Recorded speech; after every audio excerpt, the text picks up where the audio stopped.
boys and girls, welcome back to Storytime with Mrs. Cole. Today we're going to continue our reading of The Adventures of Peter Cottontail. Today we're going to read chapters through 6 through 10. I hope you enjoy. Cuddle up. Here we go. Chapter 6. Reddy Fools Bowser the Hound. Away across the Green Meadows and up the hill through the Green Forest raced Reddy Fox at the tops of his speed. Behind him, nose to the ground, came Bowser the Hound, baying at the top of his lungs. Reddy ran along an old stone wall and jumped as far into the field as he could. "I guess that will fool him for a while," panted Reddy as he sat down to get his breath. When Bowser came to the place where Reddy had jumped on the stone wall, he just grinned. "That's an old trick to fool me for 1 minute," said Bowser to himself, and he just made a circle so that in a few minutes he had found Reddy's tracks again. Every trick that Reddy had heard old Granny Fox tell about he tried, in order to fool Bowser the Hound.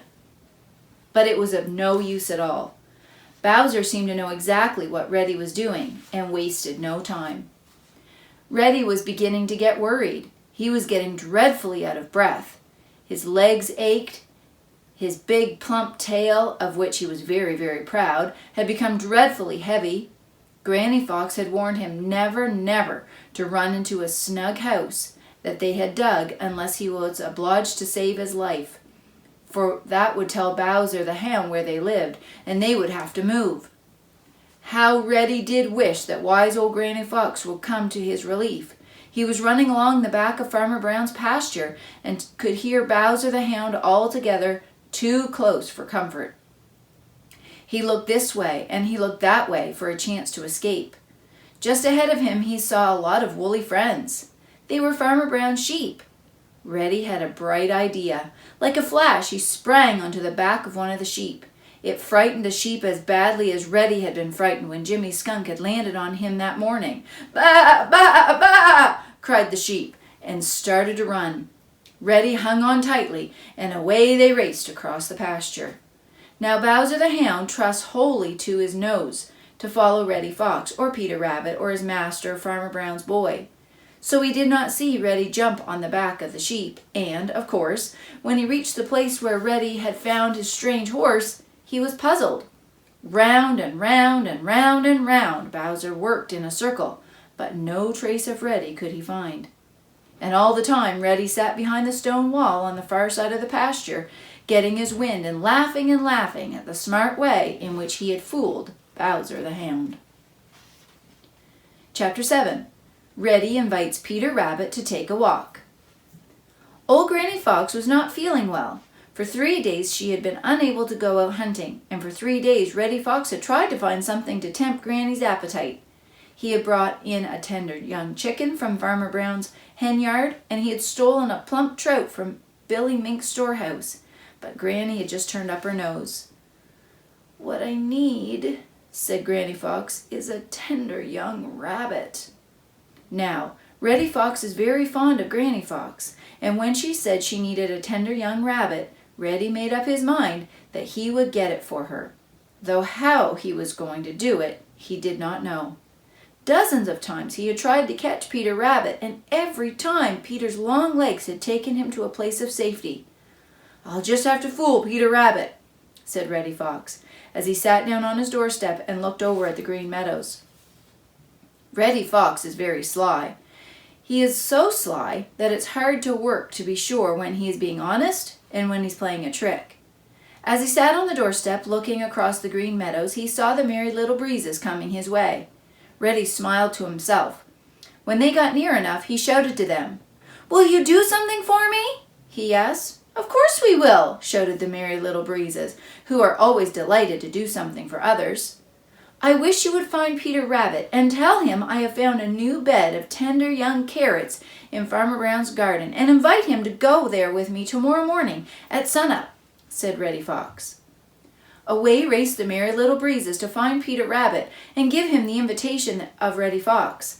Pretty soon back they came to tell Reddy that Peter would be delighted to meet Reddy on the edge of the Old Briar patch at sunup the next morning and go with him to get some tender young carrots. Reddy smiled to himself, for now he was sure that he would get Peter Rabbit for Granny's breakfast. Early the next morning, just before sunup, Reddy started down the little lone path and hurried across the Green Meadows to the Old Briar patch. Reddy was dressed in his very best suit of clothes, and very smart and handsome he looked. When he reached the Old Briar patch, he could see nothing of Peter Rabbit. He waited and waited and waited, but still Peter Rabbit did not come. Finally he gave up and decided that he would go over and have a look at the young carrots in Farmer Brown's garden. When he got there, what do you think he saw? Why, all around the bed of tender young carrots were footprints, and the footprints were Peter Rabbit's. Reddy Fox ground his teeth and snarled wickedly, for he knew that instead of fooling Peter Rabbit had fooled him. Just then, up came one of the Merry Little Breezes of Old Mother West Wind. "Good morning, Reddy Fox," said the Merry Little Breeze. "Good morning," replied Reddy Fox, and if you could have seen him and heard him, you would have never suspected how ill-tempered he was feeling. "Peter Rabbit asked me to come and tell you that he's very sorry that he could not meet you at the briar patch this morning, but that he grew so hungry thinking of the tender young carrots that he just had to come up and get some before sunup, and he's very much obliged to you for telling him about them. He says they are the finest young carrots that he has ever tasted," said the Merry Little Breezes. The heart of Reddy Fox was filled with rage, but yet he did not let the Merry Little Breezes know it. He just smiled and sent Merry Little Breezes back to Peter Rabbit to tell him how glad he was that Peter enjoyed the carrots, and to invite Peter to meet him the next morning on the edge of the Old Briar patch at sunup, and go with him to a sweet patch of clover which he had just found near the old hickory tree. The Merry Little Breezes danced off with the message. Pretty soon he was back to say that Peter Rabbit would be delighted to go to see such a sweet clover patch the next morning. Reddy grinned as he trudged off home. "I'll just be at the clover patch an hour before sunup tomorrow morning, and then we'll see," he said to himself. Chapter 8. Peter Rabbit Gets an Early Breakfast. Peter Rabbit crept out of his snug little bed in the middle of the Old Briar patch 2 hours before sunup and hurried over to the big hickory tree. Sure enough, close by, he found a beautiful bed of sweet clover, just as Reddy Fox had said there was. Peter chuckled to himself as he ate and ate and ate until his little round stomach was so full that he could hardly hop. When he had eaten all that he could, he hurried back to the Old Briar patch to finish his morning nap. And all the time he kept chuckling to himself. You see, Peter was suspicious of Reddy Fox, and he had gone over to the sweet clover bed alone 2 hours before sunup. Peter Rabbit had hardly left the sweet clover bed when Reddy Fox arrived. Reddy lay down in the long meadow grass and grinned to himself as he waited. Slowly the minutes went by, up until from behind the Purple Hills came the jolly round Mr. Sun. No Peter Rabbit. Reddy stopped grinning. "Perhaps," he said to himself, "Peter is waiting for me on the edge of the Old Briar patch and wasn't going to fool me." So Reddy hurried over to the Old Briar patch, and sure enough, there was Peter Rabbit sitting on the edge of it. When Peter saw him coming, he dodged in behind a big clump of friendly old brambles. Reddy came up with his broadest smile. "Good morning, Peter Rabbit," said Reddy. "Shall we go over to the sweet clover bed?" Peter put one hand over his mouth to hide a smile.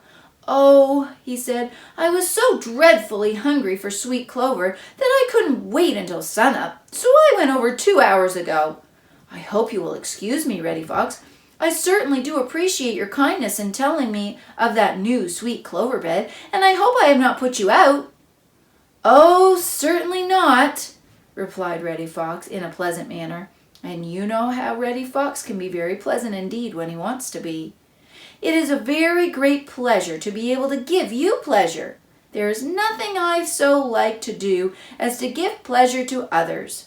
By the way, I have just heard that Farmer Brown has a new planting of young cabbage in the corner of his garden. Will you meet me here at sunup tomorrow morning to go over there?"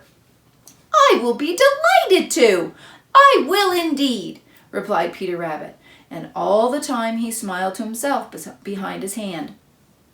Reddy Fox bade Peter Rabbit goodbye, and in the pleasantest way you can imagine. Yet all the time, down in his heart, Reddy was so angry that he hardly knew what to do.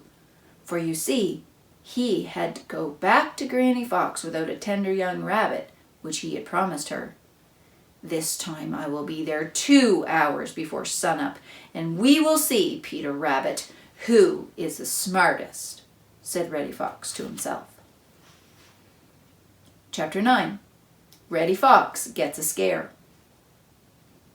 Peter Rabbit looked up at the silvery moon and laughed aloud. When he kicked up his heels and laughed again as he started across the Green Meadows towards Farmer Brown's garden. You see, Peter was suspicious, very suspicious indeed of Reddy Fox. So, as it was a beautiful night for a walk, he thought he would just run over to Farmer Brown's garden and see if he could find a bed of newly planted cabbage about which Reddy Fox had told him. So Peter hopped and skipped across the Green Meadows, singing as he went. "Hold, old Mr. Moon, hold up your light. Show the way, the little stars are shining bright. Night folks are all out to play." When Peter Rabbit reached Farmer Brown's garden, he had no trouble in finding the new planting of cabbage. It was tender. It was good. My, how it was good. Peter started to fill in his little round stomach. He ate and ate and ate and ate, and by, just when he thought he couldn't eat another mouthful, he happened to look over at the patch of moonlight. For just a second, Peter's heart stopped beating.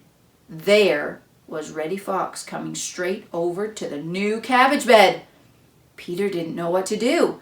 Reddy Fox hadn't seen him yet, but he would in a minute or two unless Peter could hide. He was too far from the dear old briar patch to run there.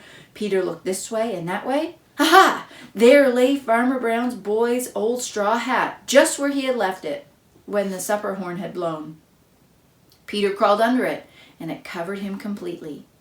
Peter peeped out from underneath one edge. He saw Reddy standing in the moonlight, looking at the bed of new cabbage. Reddy was smiling, as if his thoughts were very pleasant. Peter shivered. He could just guess what Reddy was thinking. How he would gobble up Peter once he got away from the safety of Old Briar Patch. The thought made Peter so indignant that he forgot he was hiding, and he sat up on his hind legs. Of course, he lifted the straw hat with him. Then he remembered and sat down again in a hurry. Of course, the straw hat went down quite quickly. Presently, Peter peeped out. Reddy Fox was staring and staring at the old hat, and he wasn't smiling now. He actually looked frightened. It gave Peter an idea. He made 3 long hops straight towards Reddy, all the time keeping the straw hat over him. Of course, the hat went along with him, and because it covered Peter up, it looked for all the world as if the hat was alive. Reddy Fox gave one more long look at the strange thing coming towards him through the cabbage bed, and when he started for home as fast as he could go, his tail between his legs, Peter Rabbit just lay down right where he was and laughed and laughed and laughed. It was almost seemed as if the old straw hat laughed too. Chapter 10. Peter has another great laugh. It was just sunup as Reddy Fox started down the lone little path to the Green Meadows. Reddy was late. He should be over at the briar patch by this time. He was afraid now that Peter Rabbit would not be there. When he came in sight of the old briar patch, there sat Peter on the edge of it. "Good morning, Peter Rabbit," said Reddy Fox in his politest manner. "I'm sorry to have kept you waiting. It's all because I had a terrible fright last night." "Is that so? What was it?" asked Peter, ducking down behind a big bramble bush to hide his smile. "Why, I went over to Farmer Brown's garden to see if that new planting of young cabbage was all right, and there I met a terrible monster. It frightened me so that I did not dare come out this morning until jolly Mr. Round Sun had begun to climb up in the sky, and so I am a little late. Are you ready, Peter Rabbit, to go to the new planting of young cabbage with me?" asked Reddy in his most pleasant manner. Now, what do you think Peter Rabbit did? Why, Peter just began to laugh. He laughed and shouted. He lay down on his back and kicked up his heels for very joy. But of all the time he took to care to keep behind a big friendly bramble bush, Reddy Fox stared at Peter Rabbit. He just didn't know what to make of it. He began to think that Peter had gone a little crazy. He didn't see a thing to laugh at, yet here was Peter, laughing fit to kill himself. Finally, Peter stopped and sat up. Did the monster catch you, Reddy Fox?" he asked, wiping his tears. "No," replied Reddy. "It didn't catch me because I could run faster than it could, but it chased me all the way home." "In that case, I think I'll not go to the cabbage bed this morning, for you know I cannot run as fast as you can, Reddy, and the monster might come and catch me," replied Peter very gravely. "Besides," he added, "I have had my fill of young tender cabbage, and it was very nice indeed." "What?" shouted Reddy Fox. "Yes," continued Peter Rabbit. "I just couldn't wait until the morning, so I went up there early last night. I'm much obliged to you for telling me of it, Reddy Fox. I am indeed." For just a little minute, an ugly look crept onto Reddy's face, for now he knew that once more Peter Rabbit had fooled him. But he kept his temper and managed to smile as he said, "Oh, don't mention it, Peter Rabbit. Don't mention it. But tell me, didn't you meet the monster?" "No," replied Peter Rabbit. And then, do you know what he would? He couldn't keep a sober face for another moment, and he began to laugh just as he had before. "What's the joke, Peter Rabbit? Tell me so I can laugh too," begged Reddy Fox. "Why," said Peter Rabbit when he could get his breath, "the joke is that the monster that frightened you was the old straw hat of Farmer Brown's boy, and I was underneath of it. Ha ha ha ha ha!" Then Reddy Fox knew just how badly Peter Rabbit had fooled him. With a snarl, he sprang right over the bramble bush at Peter Rabbit. But Peter Rabbit was watching and darted away along one of his own special little paths through the Old Briar patch. Reddy tried to follow, but the brambles tore his coat and scratched his face and struck his feet. Finally, he had to give up. Torn and bleeding and angry, he turned back home and left the Old Briar patch. He could still hear Peter Rabbit laughing. We're off to Chapter 11 next time. Reddy Fox really got fooled by Peter Rabbit. Stay tuned and see what happens next time. See ya!